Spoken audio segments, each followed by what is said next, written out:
This is the Louie T Network. We in the lab room. Man, I love some football. My favorite week is week 1, cause I'm watching football. First comes the preseason, and I don't take a day off. And then it gets even better when your team makes the playoffs. 32 teams go hard for one thing. They work for one thing. That Super Bowl ring. 32 teams go hard for one thing. They work for one thing. That Super Bowl ring.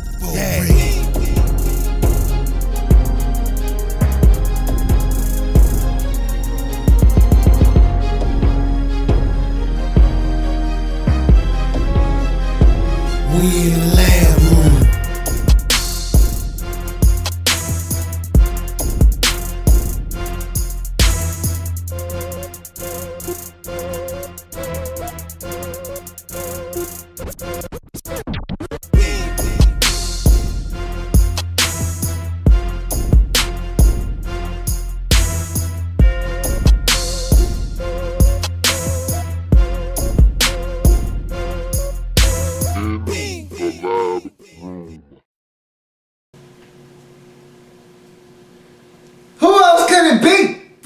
Your man, Louie T. Welcome. You are in the lab room. Of course, I am your host, Lou. Thank you for joining me. Week number 9 in the National Football League Friday. Everybody celebrate. And to make matters worse, it's Halloween. My kids are bugging me right now to hurry up so we can go trick-or-treating. So I'm here to tell you, this is not going to be your typical Friday episode. Not all the bells and whistles that you normally get. I'm going to fast forward through everything, including the Thursday night showcase, Saints at Panthers. We're going to breeze through that. I'm not going into elaborate detail as to who I'm picking. I'm just going to give you a list of teams that I'm taking for week number 9. And I'll tell you what I did last week, and I'm going to tell you what I'm going to do this week, and then we're going to get out of here. No breaks. We're just going to run through this quickly because I don't have a lot of time. I'm jam-packed this weekend. Kids are coming at me from all different angles. I gotta hurry up. So let's jump into the Thursday night showcase. Saints at Panthers. This game went exactly the way I expected it to. Probably didn't expect all the turnovers I got, but expected the Saints to win, and they did, and I thought they would win comfortably, and they did. So let's jump into this. Breeze and company, or crew, making it look easy early on. Ingram with a nice run. Graham with a good catch. Cooks with a nice little catch for a first down. But then Breeze makes a bad decision on third down. He's got a wide open, I want to say it was Cadet in the flats and he ran an out route. Coming out of the backfield, he's wide open. Should have threw him the football. He might have even scored on the play. Instead, he decides to try to force it to Kenny Stills, who probably should have caught the football, but he didn't. It caroms up in the air. It's picked off by DeJuan Edwards. And so it ends the drive, and it was a beautiful drive at that. They were going to get some points. They didn't get anything. And so Breeze and crew are on the move again. They turn it over again. This time, Charles Johnson, CJ, is able to bull rush Lorick into Drew Brees, who doesn't expect his fullback to bump into a ball, comes out. It's recovered by Mario Addison at midfield. So Panthers are in great field position. They do nothing with that field position. And so it's a shame because Jericho Cotchery can't hold on as the Panthers have to punt. If you're the Panthers, you got to take advantage of that. I mean, the defense has bailed you out twice, and you still have nothing to show for it. So Carolina, and this is what I talked about yesterday when I talked about this Panthers team. They struggle to score points. This isn't an explosive offense. They don't have enough weapons and game changers and playmakers on the offensive side of football for them to score the amount of points that it's going to take because this defense isn't as good as it used to be. But nonetheless, we move on to the second quarter. Cam is picked off by Corey White after the ball caroms off the hands of Brinson Burson. And look, again, I tell you about these young fellas. When you bring them to prime time to this stage, you get mistakes. It happens. It's an interception.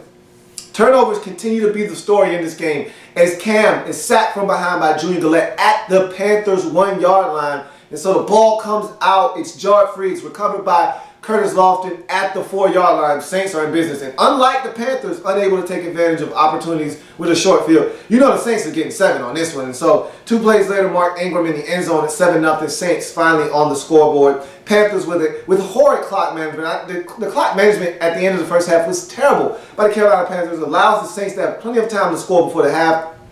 Saints go marching in the end zone after an 85-yard drive where Breeze avoids a near disaster when he is sacked and the ball it comes out by Wes Horton, but they're not able to recover. The Saints get the football back, and Cadet gets a 27-yard screen, then a pass interference on Anton Cason in the end zone on Robert Meacham, puts the football at the 1-yard line with 6 seconds left, back shoulder fade to Jimmy Graham.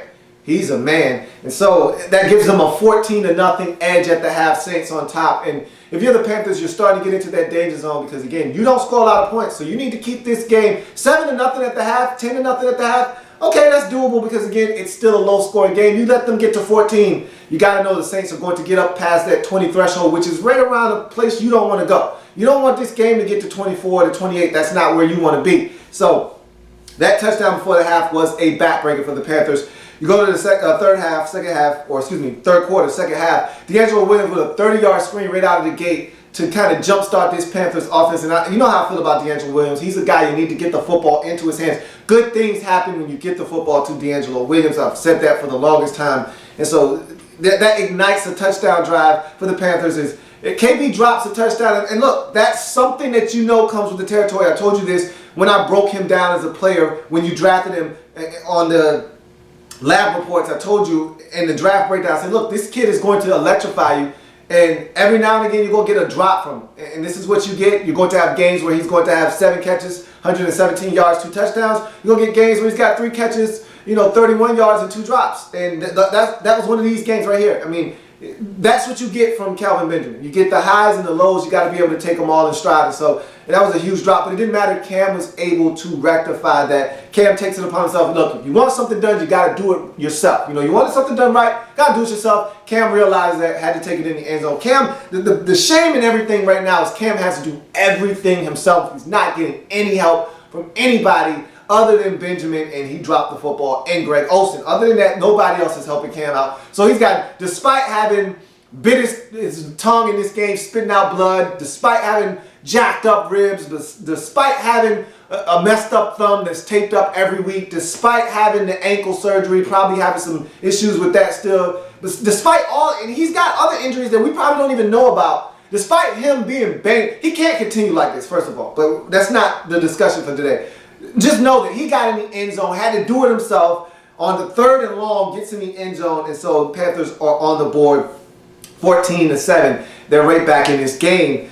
Saints respond with a 14-play, 80-yard touchdown march that consumed 6 minutes of the third quarter clock, capped by a 1-yard Drew Brees touchdown lunge. This was on 4th down, so Saints rolling the dice. But again, scared money don't make money in this league. You kiss the dice, roll them, and hope it comes up nice. And it did. Saints get the touchdown. It's 21-7, Saints on top. So that was a huge...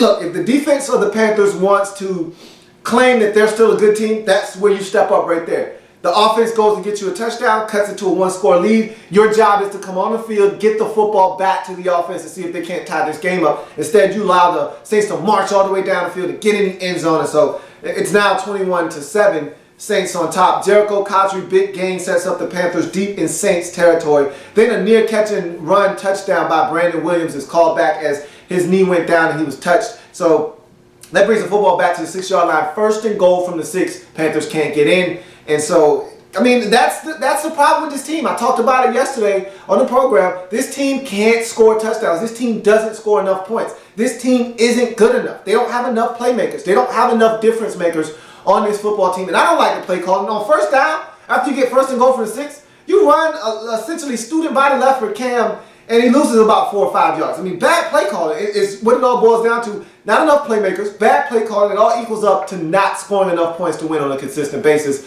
So Saints have to settle for a field goal. And again, you know the mantra, you know the models. Touchdowns win games.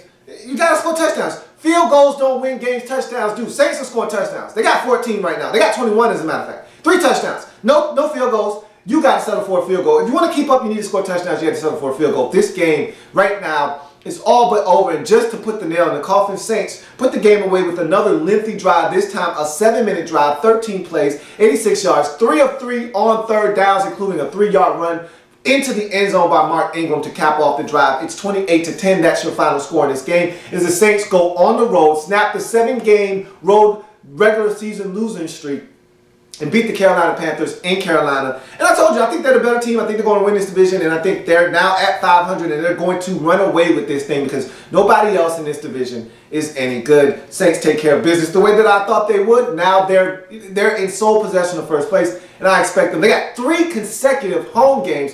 I told you this team has the second best home field advantage in all of the National Football League. Expect for them to win the next 3, go to 7-4, and really start to run away from the rest of the teams in this division. If you're Carolina, it's about that time for you to take that nosedive I talked about. You've been struggling the last month or so, and now you're starting to see that this team really isn't what you thought it was going to be this year. It's starting to set in, and now you got to realize that you've got a couple more wins on your schedule, but for the most part, you're not who you thought you were. And I tried to warn you, but again, you got to see it for yourself. I can tell you this all I want. I can talk to you until my face turns blue.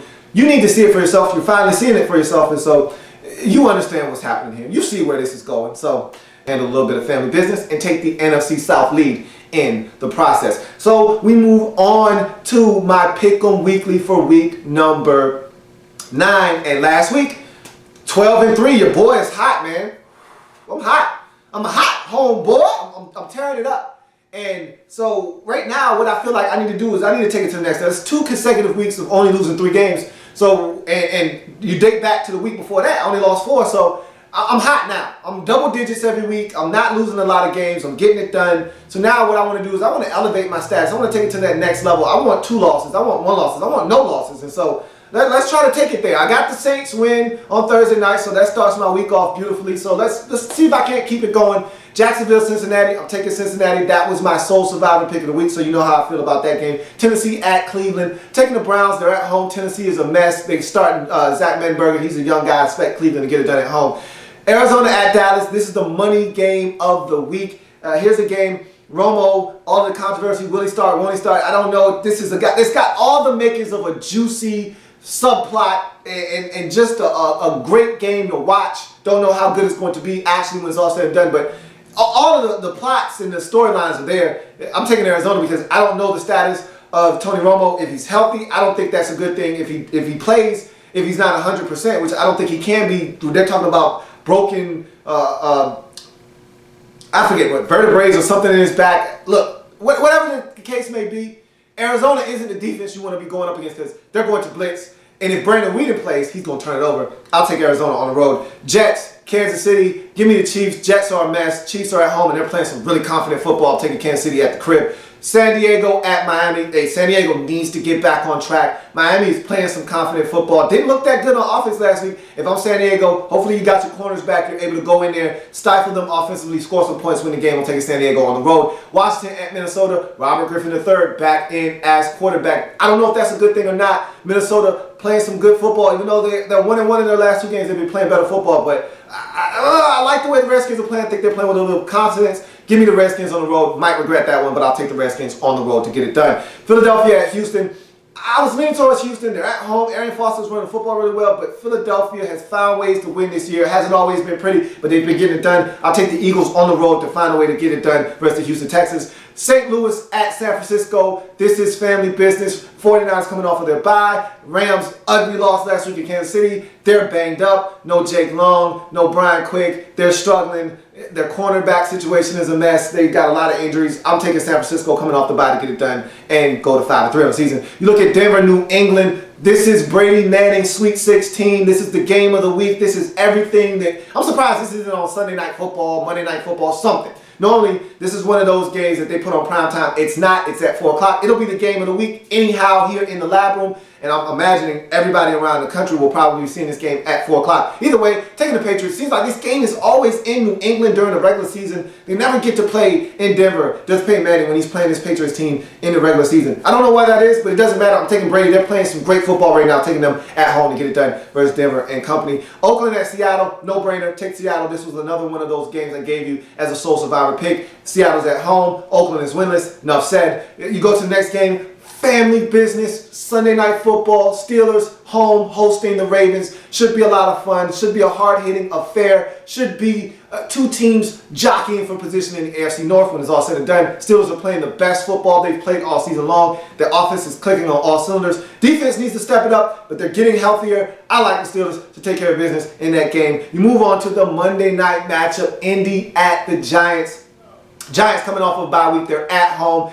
Indy gave up a lot of points, a ton of points last week. I don't think that's who they really are, but I know one thing's for sure. Andrew Luck and this offense is playing extraordinary football. They're getting their cornerback back, which hurt them last week. I forgot his name. He's coming back, though, and he's been playing lights-out football this year. Vontae Davis is his name. He's coming back. You're getting Reginald Wayne back. I think this offense is playing at a really high level right now. Giants are struggling. Even though they're coming off a bye, I'm taking the Indianapolis Colts to win this football game on Monday night. And so those are my picks. That's the way I see things. And next week, just a quick update for the network.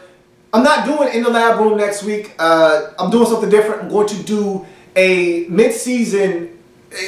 What the series is going to be called for next week is called... I just had a brain fart. And everything's going so fast. Talking, it seems like fast forward. I'm talking so fast that I just... everything's going like that. But next week, I'm not doing the In the Lab Room program. I'm going to take a week off from that to focus in on the mid-season point of the season. So after week 9, every team has played 8 games in the National Football League. So what I'm going to do is I'm going to look at the status of the season for everyone. And so it will be like almost a mid-season review and a season outlook is what it'll be called. Season outlook for 2014 for each and every single team in the National Football League. So that's what you'll be seeing coming down the pipeline all next week. No In the Lab Room. So In the Lab Room will resume in week number 10. We will have no In the Lab Rooms for week number 11. We will have no In the Lab Room programs for week number 10. So we will be breaking down every single team and their season thus far and how the outlook for the season looks for the rest of the way. That's going to do it for this program. I thank you for joining me. If it happens in the National Football League, whether big or small, we cover it all here in the Lab Room. Come back and join me as I continue to break down week number 9 in the National Football League. Enjoy the football, enjoy the college football, Halloween, enjoy yourself, trick or treat, give me something good to eat, maybe some wins. If you're a fan of all these teams playing in the National Football League this week, hopefully your team gives you a treat to snack on this week with a W. Hopefully you enjoy the football. We'll come back and break it all down. Have a good one. See you then.